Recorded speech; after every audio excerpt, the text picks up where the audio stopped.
Never forget who you are. What is your future plan?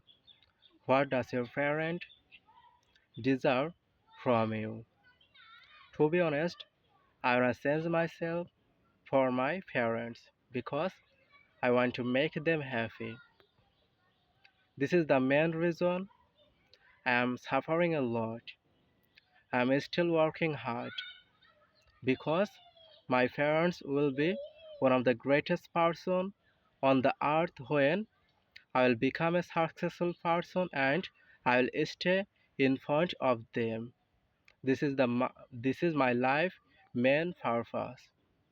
I never want to get them hurt.